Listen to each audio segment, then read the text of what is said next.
مساء الخير عليكم. خلصت من شويه مباراه كاس السوبر الافريقي ما بين الاهلي واتحاد العاصمه الجزائري، واللي انتهت بفوز اتحاد العاصمه الجزائري بالمباراه وببطوله السوبر على حساب النادي الاهلي.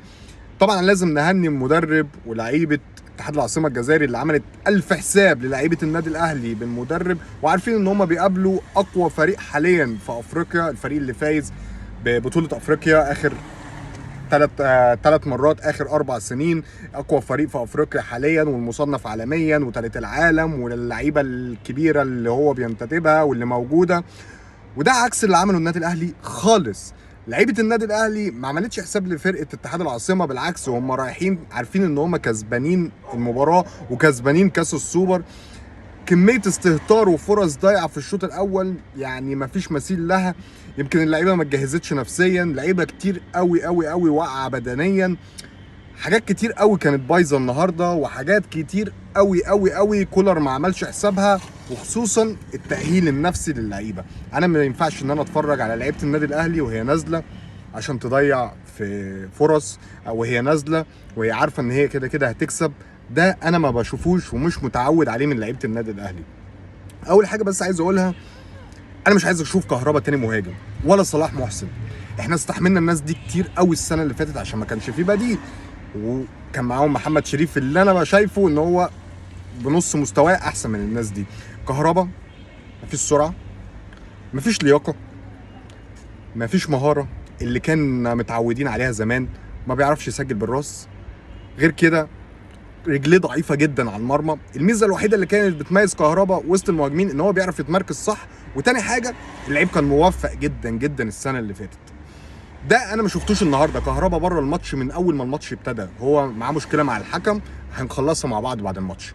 فكولر شايف ده المفروض كان يطلع من بدري.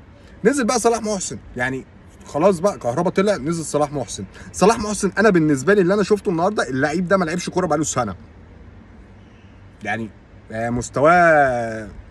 فالفكره بقى كلها ان انت عندك انطونيو موديست، انت جايبه لعيب عنده 35 سنه، طبعا بنسبه كبيره جدا جدا جدا مش هيلعب كل الماتشات. مفيش لعيب عنده 35 سنه هيقدر يلعب كل الماتشات اللي بيشارك فيها النادي الاهلي، سواء بقى سوبر افريقي ولا سواء بطوله افريقيا ولا سواء دوري عام ولا سواء كاس مصر بتاع السنه اللي فاتت والسنه دي، وحاجات كتيره هو مش هيقدر يلعب الماتشات دي. فاحنا دلوقتي في كارثه، وكارثه تانية لو الراجل ده اتصاب ومعرض جدا للاصابه. انت لما بتكبر في السن معدل اللياقه بتاعك بيقل، فانت معرض للاصابه. فخلينا برضك ما نسبقش الاحداث. انا مش عايز اشوف حد من اللعيبه دي يلعب طالما الراجل ده سليم. بعد اذنكم يعني احنا فينا اللي مكفينا من السنه اللي فاتت. النادي الاهلي عامل زي العربيه الفيراري كده بالظبط، جون، دفاع، اجنحه، وسط ملعب هايل.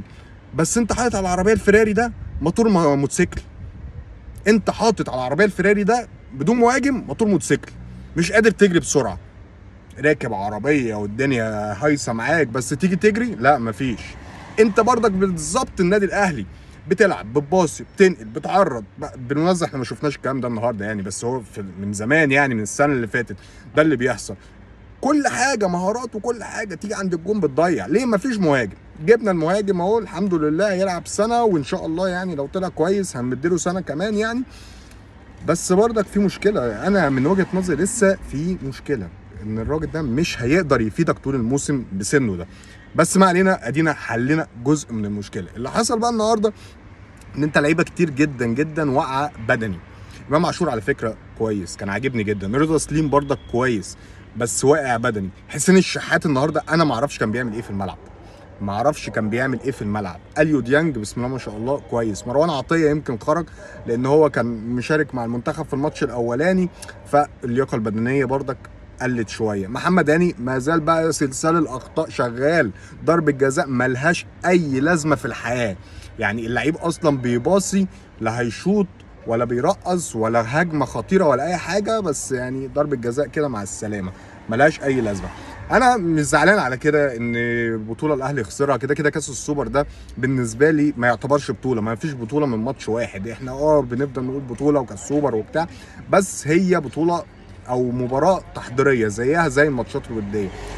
يمكن ده اللي نقله كولر للعيبه، او ده اللي اللعيبه كانت حاسه بيه، ان هي حاسه ان المباراه بدون اهميه، وحاسه ان هي كعبها عالي وكده كده هتكسب، واتحاد العاصمه الجزائري يعني مش زي الفرق القويه الثانيه في افريقيا او في شمال افريقيا، فعشان كده خسرنا. درس كويس بس لازم نتعلم منه، عشان اللي جاي مفرمه ما فيهاش فرصه ان انت تجلي. كاس السوبر الافريقي عندك ماتشين، لو انت خسرت اي ماتش، الماتش التاني هتبقى صعب اللي انت تعدل فيه، ما فيهاش دور مجموعات زي السنه اللي فاتت تقدر تعوض بعد خساره سان داونز. بعد كده هتخلص هتخش على دوري ابطال افريقيا، بعد كده عندك كاس مصر هتلاعب المفروض انبي الله اعلم امتى، هتخش على دوري عام. فاللي جاي مش محتمل الاخطاء، وجمهور النادي الاهلي ما بيحبش يخسر اي بطوله. رصيدك يا كولر يسمح، بس لازم نخلي بالنا اللعيبه محتاجه قرصة ودن شويه، عشان مهما كان انت بطل ومهما كان انت مستواك عالي، الكوره ملهاش كبير. سلام.